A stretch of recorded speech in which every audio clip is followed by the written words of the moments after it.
All right, welcome to this episode of Gear Glazers Reacts with the without the Maybach because we don't want to go into the car because it's just 4 minutes of video from Chevrolet and not a full reveal. We expected an entire stream and Chevy literally put, what is that, like 4 collective minutes of video, like for the ZR1. I feel like they're not doing my boy justice. No, that is pretty heat. But we do got Car and Driver, we do got the Auto House, so I haven't even seen this. Let's see what this is. Obviously, you've heard me say this a billion times on the channel now. I have the Z06. I've glazed that a million times over. And so let's see. This thing's supposed to be the next step up. Let's see what we got. Turn up the glazosity. We planned the ZR1 from the beginnings. The LT7 evolved from the LT6. It still got that flat plane crank, high revving magic, but this time the equipped turbochargers really bring the power to these unbelievable levels. It said 300 miles to empty. Yeah, right. Yeah, right, this gas tank. In any reality, in any setting, mine regularly says 150. I mean, I can see it because it's a turbocharged engine. Like, I could potentially see that bring some efficiency if you drive the car exactly right. I don't buy it. I'm sorry. That hood scoop is nutty. All right, the hood scoop is nutty. Let's talk about it. Let's talk about it. That looks so nasty. That's McLaren, yeah? So, well, F8 Ferrari has that hood scoop. That's like probably what it's giving. That is very dope. And again, it's like, it's very aggressive though. Mm-hmm. Like, they made sure to, this car is like losing a little bit of class with the giant wing and the massive carbon fiber things on the side in favor of just like alien, what even is this? That's exactly what they tried to do here. I mean, that's like what I'm into, dude. Like, the more of these like little black like trim pieces that you strap onto it to make it more aggressive. Dude, it's just strapped onto the side of the car. No, yeah, it looks like this fucking glued in. It's just glued onto the side. This wing is just like, I don't even know what that is. Dude, that's clear off like a 1998 Subaru STI. Yeah. Well, dude, let's just get into it before we even keep going. Like, stylistically, this is very similar to the Z06. I was going to say, it looks almost exactly like the Z06, save the hood scoop. So you've got the same width. You've got the same side things, except you've got that extra little brake ducting on the side, actually. Yeah. You've got the hood scoop, of course, which we touched on. You've got... Did they comment on the tire width? Because I'm looking at that tire. It does look unreal. We'll get to that. Beefy. We'll get to that. But the taillights, the width of the car, the exhaust configuration of the car. What'd they change about the exhaust? No, general proportions, all the same. Oh. And so, really what we're going to have to look at is, like, how much money for me to still drive a Corvette? Yeah. That's, all right. At what point is it too much? At what point is it too much? All right, let's see. I want to see what else they got. Yeah. So everything you see on the outside of the ZR1 has some functional purpose, and many of them have more than one functional purpose. The intercooler heat exchanger in the hood, not only does it cool the charge air, but it also helps create front downforce. I was going to say, I was like, I know your car has like 8 intercoolers. This is turbocharged. Where did they put the other intercoolers? Boom, there it is. There it is. It's under the hood scoop. You lost your front trunk, so now you have, what, 3 cubic inches of storage behind the engine? This car is for a madman. It's true. I love it. Let's see what else they got. Brad, the numbers are incredible. 1,064 horsepower, more than 800 foot-pounds of torque from 3,000 RPM to 6,500 RPM, more than 1,000 pounds of downforce at top speed, and a quarter-mile time well under 10 seconds. It's going to be the fastest Corvette that we've ever done. The fastest Corvette that we've ever done. Okay, all right, well, that's an important one here. Let's just take a step back. Fastest Corvette ever. So, okay. 1,000 horsepower is crazy. That's an absurd number. This is a factory car. Also, what are they doing with 1,064? What's the significance of that? You know, I don't know, but notice how they said the quarter mile time is under 10 seconds, which is insanity. Yeah. But they didn't say it's 0 to 60. No. Why not? I don't know. At what point can you literally not put the power down to the rear wheels? What's the theoretical limit? I believe it's 1.9 seconds. Well, let's start here. The Z06 is 2.6. Yeah. The E-Ray is 2.5. Yeah. The way that the E-Ray was able to do that was with all-wheel drive. Mm-hmm. This thing is still, I think it's still rear-wheel drive. So we'll get into that. No, they would put the hybrid. No, this has no hybrid. This has no hybrid. This is just turbocharged. This is 100 horse. This is 1,000 horsepower all motor. Jesus. That's crazy. Then it's talk. probably a rear wheel. I wouldn't imagine they put an Dude, just all-wheel think system. about it. Like, we live in the age of, like, Rimac Naveras. So, like, you hear that Bugatti, you hear 1,000. You're like, oh, yeah. Dude, this is a Lemon's car. Yeah, it's a normal car. Insane. It's not a $2 million, $3 million car. It's the Zora. Horsepower? It's the Zora that's going to have the hybrid engine. It's the Zora that's this getting 1,000. I had that number in my mind. I was like, okay, 1,000's like insane, but also like it's electrically assisted. So like, how are they coming up with that number? Like electric horsepower or electric motors have like arbitrary numbers of horsepower, but this isn't electric. It's all motor, which is crazy. Yeah, that's dumb. So the ZR1 represents the first ever factory turbocharged Corvette. We can't wait to share it with the world.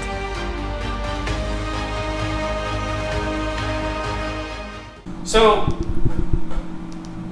and we can jump over to one of the next videos, but something I want to touch on just for a second is when the Z06 came out, there was so much emphasis on the high red line, the visceral driving experience, the exhaust from the car. I mean, you were hearing so clearly so much of the exhaust. Yeah. It feels like we've lost that a little. It feels like that's not really the emphasis of this car. And you hear the exhaust note. I mean, it sounds like they kind of know it's a little bit underwhelming. It sounds a little bit underwhelming. Maybe that's just because of the Z06. Like, if the Z06 didn't exist, it'd be crazy, but they're like, we just put out a car that is literally better in those areas. So let's just focus on what this thing is, which is high horsepower. Yeah. I think that's exactly why we're not seeing a stream. That's why we're not seeing that much fanfare. That's why we're not seeing that much unique styling. All in all, what I'm seeing is a Corvette Z06 with two massive turbos strapped onto it. Yeah, they were like, okay, we put out the C8 Corvette. Yeah. Then we put out a legitimate supercar with a high revving engine. We did what everyone said we couldn't do. We put out a bona fide supercar track weapon. Then we put out the E-Ray. Mm-hmm. It's got electric motors. It's hybridized. It's supercar of the future. Mm-hmm. Then this thing is almost like not as groundbreaking as those. It's just like, hey, we took the Z06, which you guys said was already the peak, and we showed you that we can compete with anybody. Yeah. GT2 RS is not putting up these numbers. Yeah. Nobody's putting up these numbers. Yeah, you can tell by the marketing, you can tell by the styling of the car, every aspect of this is not an entire company getting behind something to holistically create a new driving experience. Yeah. They took the Z06, put every resource they had for, what was it, like decades to make that car, and then they literally gave it to the engineering team and was like, make this thing ridiculous. Yeah. And that's what the ZR1 is. Literally. The test one.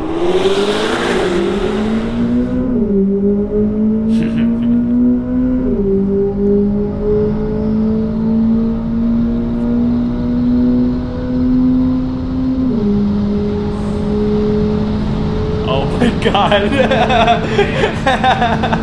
Oh man. Oh my goodness. It's just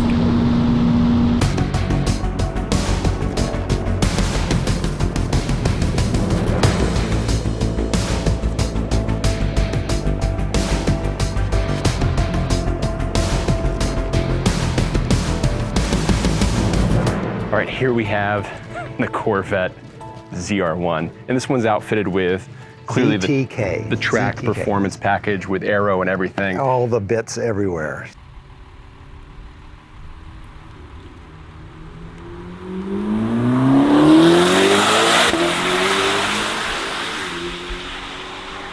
Look at the wing from this angle. Dude, I keep looking at that thing. It is massive. Thing is nuts, dude. It is nuts. Yeah. Dude, that exhaust note is strictly because of the turbochargers. Like, turbos act as mufflers. They're and quiet, yeah. gigantic turbos and two of them, like, that engine is not, like, screaming. It's, like, literally being muffled. Mm-hmm. So that's why we're getting that note. And that's what people said about the new BMWs when they came out with their first turbocharged motors. They were like, the exhaust note's terrible.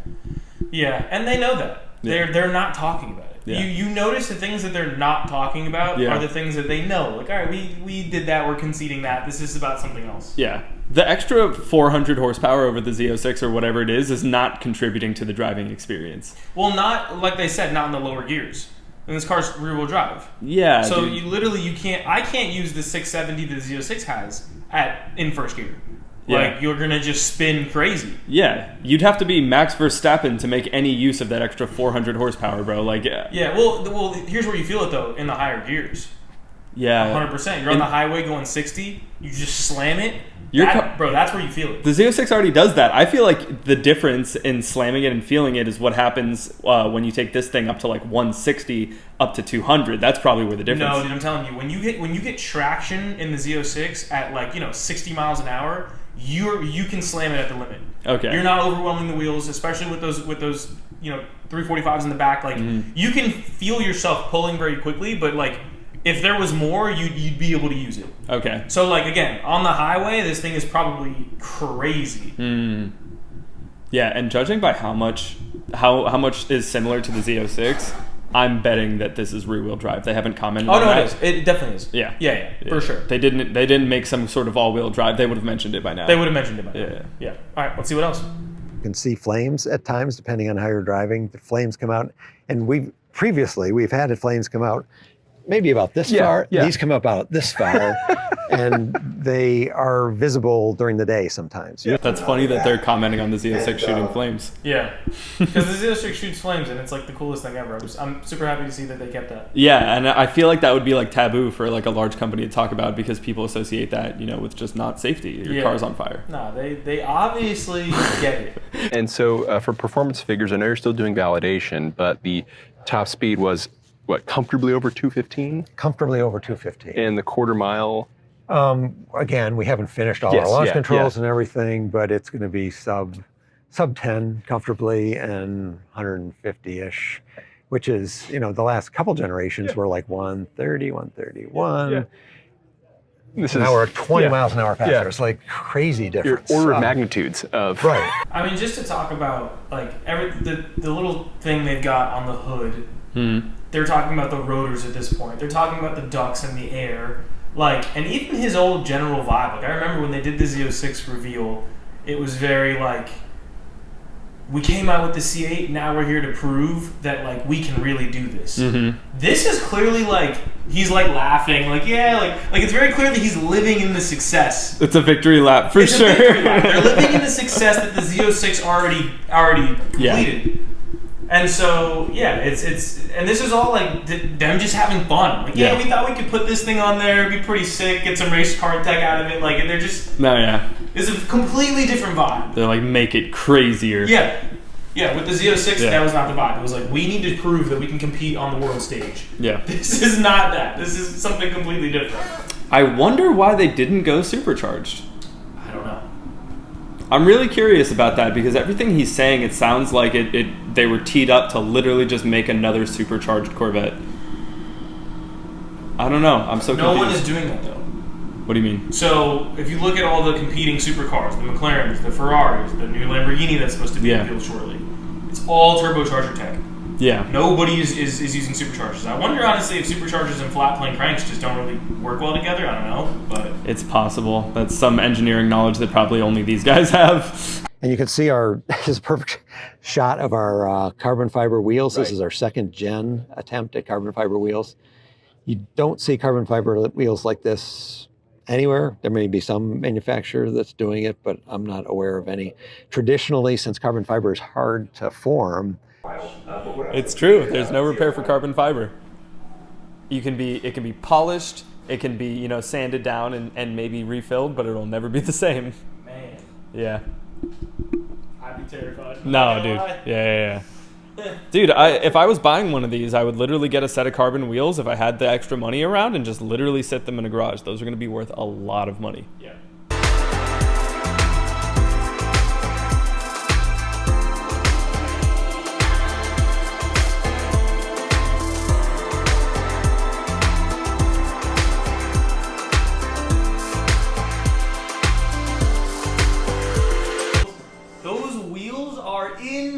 Those wheels are dumb fire. So fire. Nah, that color wheel combo, they knew they were cooking with this. Nah, this is serious. Wheels, color, interior. The peanut butter on the interior. This goes crazy. Nah, who designed this? This goes crazy. Show me him. Bring him to me. ZR1's always had that breadth of supercar performance on track, grand touring, and it seems like it was important to maintain that for this one. Walk me through that approach for this car? Yeah, the ZR1, last 3 generations anyway, have represented the best of everything. Yeah. You know, what's the best car we can do for as broad a range of people who can afford a car like this? And it's not cheap. I mean, you get a lot for what you pay, but it's not a cheap car. As the range topper, you know, it's the most expensive Corvette we'll be doing. And so, yeah, you want to... This is the most expensive Corvette we'll be doing? Huh? Run that back? Cheap. I mean, you get a lot for what you pay, but it's not a cheap car. As the range topper, you know, it's the most expensive Corvette we'll be doing. And so, yeah, you want... The most expensive Corvette we'll be doing. The range topper. So there's no Zorro. Did he just confirm that there's no Zorro? Seems like he confirmed that there's no Zorro. Which would make sense, I'll tell you why. Because everything got pushed back. Yeah. And we're going to see when this car comes out, if it's 25 or 26, but like... We're due for a generation update. We're due for a C9. At some point in 2027, 20, I mean like... He's already talking about it. Yeah. Wow. No Zorro. Dude slipped on that, dude. No electric motors. Wow. And you know, it makes sense because I've been thinking to myself, like, what would the Zorro even be? Mm-hmm. Like... You did 1064 on the ZR1. You've got this twin turbo, massively awesome like engine, and then you're gonna slap electric motors, make it a little bit heavier, and get an extra 150 horse. Yeah. For what? Literally for what? For what? And I'd probably make it cost an extra $100 grand. Yeah, and everyone's been saying like, oh man, the Zorro's gonna have 1,000 horsepower. Bro, they did it with the ZR1. Yeah, they already gave you what you wanted, and they didn't need electric to do it. Why overcomplicate it? Yeah. I think you heard it here first. Probably no Zorro. Dude, my money's on it. This is it. He said this is the most expensive car they will do. So this is it. This is the pinnacle of the C8. Wow. That's an announcement I did not expect to get in this video. Me neither.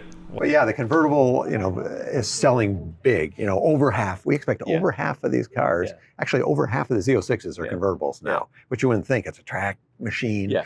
No, but you can have your cake and eat it too. It feels like a coupe every day, and then 16 seconds later, you put the top down. You got open air. So I think this may be even a higher percentage of people who want convertibles. Yeah. I don't care what the coupe guys say. I don't care what they're going to comment.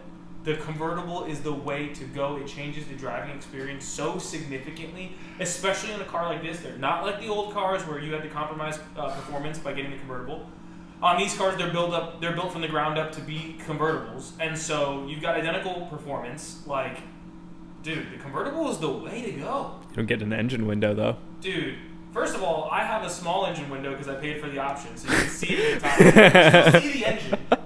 But no, the coupe window is awesome. I won't knock that. But that doesn't even compare to being able to drive your car as a convertible. I drive my car 99% of the time as a convertible. Yeah, because you have no vision when the top's up because it's a convertible. You have the camera. It feels weird. A camera. It feels weird when the top is up because I'm like, what is this? I never have the top up. Dude, it's game-changing. It's life-changing. Like, you're going to want to rip this thing with the convertible. You're never going to get me to put extra weight above my head on a sports car. You're never going to get me to do that. I don't know what the weight difference is, but it's definitely 1,000 horsepower. The math ain't math, and I don't care. But this is actually a more all-round car. You can check the box and get the performance cup tires and everything, and that car is quite down. It's more like a Z06, Z07. So it kind of matches that driving experience. So very direct, very quick. But the standard car actually has considerably lower ride frequencies than a Z06. So more like E-Ray-ish feeling. Not quite to E-Ray, but still quite compliant over the road. And if you want, you can get that chassis with the big arrow. If you really like the looks of that big arrow, if you don't mind, you know, lifting your luggage over the giant wing in the back. What? You don't have to get the freaking Z07 equivalent package to get the arrow. Because that's what they got us with on the Z06. They made us get carbon ceramic brakes. They made us get Cup 2R tires that I'm going to put my life in danger if it drizzles. Just so we could get a freaking wing on the car. You know what I mean? Like, they're giving you the arrow by itself. I mean, they already got you for what, $250? Nah. What's this thing going to cost? There's no way it starts at 200. It's below 200 for sure. Below 200, whatever, dude. I think it starts at 150. I think they made their money for just strapping turbos to a Z06. They'll give you whatever they want. Let's see. Your luggage over the giant wing in the back. there are compromises to everything. Like we had to give up our front trunk. Yep. We don't like to do that. You still have the full rear trunk. So we're able to manage all those loads without putting intrusive structure into the rear trunk. So you still have that whole one. Okay, so you lose the front trunk in the ZR1. Let's talk about it. Anything you put in the rear trunk of the Z06 gets incinerated. No, it's cooked. Backpacks. If you bought groceries, they're cooked when you get home. It meal preps for you. Like, the front trunk is literally where you keep anything that you don't want to get burned. So that is actually, like, livability, that's tough. Yeah, I mean, that's tough to live with. And that's kind of a little weird for this car because they did so much to make it a good Grand Tourer, but they took away all of the usable storage. So if you're driving in this thing and you put your luggage in the back, I hope you didn't have anything, you know, that is easy to melt back there. I'm telling you, driving that Z06, Michael's put a bunch of things back in the trunk when we go to film, things like that. Oh, yeah. Yeah. It's not livable. You cannot put your laptop back there if you're going to be ripping it. It's like so hot. I bet, and it gets hotter depending on how you're driving, so I bet on that 200-mile-an-hour pull, that trunk, the temperatures would probably like literally melt anything plastic. Yeah, they don't tell you about that. No. They don't tell you about that. They didn't have a disclaimer on that when we bought the Z06. No. Like, no, This car will go, like if you're rolling down a highway in a safe spot. Hypothetically. And you wanted to do a rolling start from 80 miles an hour, you can go 80 to 200 to 80 in about 25 seconds. You're kidding. No. So first of all, we've got a long way to start production. This is not a 25 car. No. It's a 26 car. Yeah. Yeah, man, this is the last one. This is the last vet. This is the last one. They're calling it the 2025 Corvette ZR1. And I mean, in the video, like, No way. this thing's not shipping to anybody by December 2025. No way. Yeah, January 2026. I'm so curious to see when they actually get this thing on the road. There's no way this thing's coming out in the next month. Maybe they ship 6 of them in 2025 dude. Been a ZR1 thing since C6, trying to take weight out of the car, take that weight out from up high so the center of gravity is low. So yeah, carbon roof on the convertible and on the coupe. And you saw a brief glimpse of the engine appearance window. Well, it's great that you can do that because when you get to the show and shine, you want to be able to pop the tonneau and actually...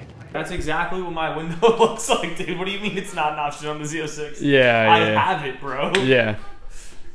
Yes, show off what you got. Show off what you got. What 1,000 horsepower looks like. Well, that's what when we had the Z06 convertible, and there was like, oh, we had this fantastic engine, but there's no way to see it. So I'm glad. I promise you, it's there.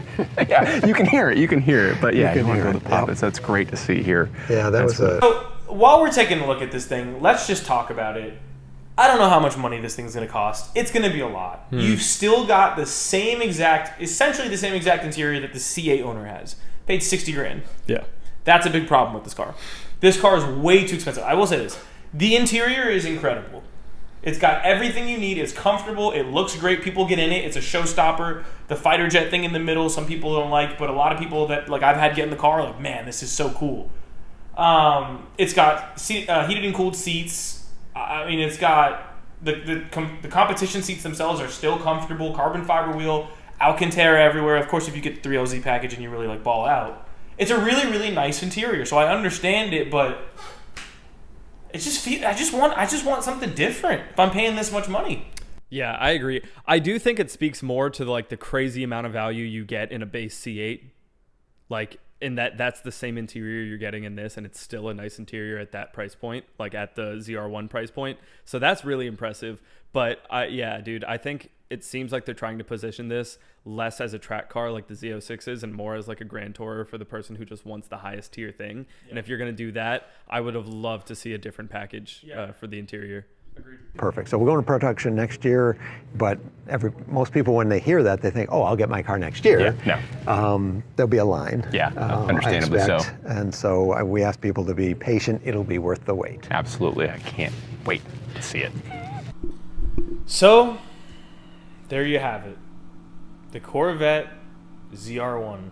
Overall, incredible, amazing. And you know, I think they just did such a good job with the way that they did this. And what I mean by that is like, look, we gave you the C8. This is the most successful sports car. I don't want to say ever because there's been some successful sports cars, but in a long time. This decade for sure, yeah. It hasn't. We set the automotive community on fire in a way that you haven't seen in a long time. That I haven't seen in my lifetime. Yeah. With the C8 Corvette. In terms of budget sports cars. Then they came out with the Z06 and said, yeah, we can make a legitimate supercar that is faster around Throttle House's track than the GT3 RS. And I'm driving that thing right now, and I go to get groceries in it. I put heated and cooled seats. Crazy, absurd. Then they put the E-Rate out, and they said, hey, we can make a hybrid car. You've seen it in the NSX. You've seen it in a couple high-end sports cars. Look at this thing. It's got all-wheel drive. It drives in the snow. It's sick. Yeah. Then they came and they said, look, we're just gonna max it out. We're not gonna reinvent the wheel. We're just gonna literally take everything we've done, push it to the absolute limit, and send this car off. And that's what they've done with the ZR1. It's so weird how Corvette is like uniquely positioned to do this, to have all these different versions of the same car and have them all be uniquely really, really good. And you know why? It's because they're standing on the shoulders of giants, the LS engine, that platform. It is so rock solid that it didn't even matter if they put it in the back. It ran great. There was minimal modifications to it to put that thing in the back. They were able to make it a flat plane crank using the same engine. Like, bro, the LS engine is not even like uncontested for the greatest engine of all time. I agree. And you know what? I mean, let's just ask the question. It's worth asking. Z06, Z07 package driver here, looking at this thing. I think they did a great job, but I don't think I'd get it. Not worth it. I don't think I'd get it. It's not different enough. The Z06 is already so much power on tap that I never hit the limits of it. Whenever I go for a drive and I think to myself, all right, let me push it, let me have some fun. 2.5 seconds in, I'm already at the limit of what I can do on the road. Like, unless I'm on the highway. It's just like, even then, if there's any traffic around you, it's not safe. Like, I just don't think it's different enough. I think that this is a car for a collector. You've got a ton of money, and you're saying this is a great American icon, I want to buy it. But let's be honest, the Z06 is more than enough. This doesn't look different enough. It doesn't compete on a different enough scale. Sounds worse. It sounds worse. The driving experience is probably not as strong. I mean, look, the GT3 is a more popular car than the GT2, even though the GT2 is more powerful and turbocharged, because everyone loves the naturally aspirated feeling of an engine. And when they came out with the Z06, they were very sure to champion that. Naturally aspirated, that's the best feeling thing ever. And then they just kind of like push it under the rug. So like, yeah, I think that the Z06 is going to be what the GT3 is for Porsche, which is the car that most people want, that most people aspire to. It's this sweet spot of value. Yeah. And then I think the ZR1 is going to be what the GT2 is, which is, yeah, some really wealthy people that like really cool things will buy this. Yeah. I agree. It's hype nonetheless. Like, I love seeing turbos on the LS engine. I love seeing Chevy just do absolutely nutty things. I'm all for pushing the sports car market forward. 1,064 is the new bar to hit. I can't believe, I'm so happy that they've done this. Yeah. Because you know what this does for Z06 owners, C8 owners all around? This elevates the value of all of our cars. Yeah. This is the brand pushing it to a new level, competing now with, I don't even know what. I don't know what Ferraris, I don't know what Lamborghinis can compete with this thing under $1 million. I mean, the SF90's $1 million, 900 something grand. Yeah. And this thing is going to be competing with that. That's so true, dude. At this point, Corvette is a standalone supercar brand. Yeah. That's so cool. There is nobody competing with Corvette in terms of performance, livability, aesthetics, and price. Nobody. Yeah, and now horsepower. Yeah, anyone making this kind of horsepower, you're essentially $1 million car. Yeah. Or you just can't put it down at all, like a Dodge, a crazy Hellcat or something. Yeah. But I mean, those cars are made for a completely different purpose. Those high horsepower Hellcat models are made for the drag strip. Yeah. Yeah, they've done it, man. This is great. Wild. An incredible time to be alive, and what a way to end the combustion era. Yeah, right. Than with a car like this. Yeah, it's a nice hats off. I'm glad it was an LS. Yeah. With that said, yep. Until next time, guys. Thanks for watching. Thanks for watching.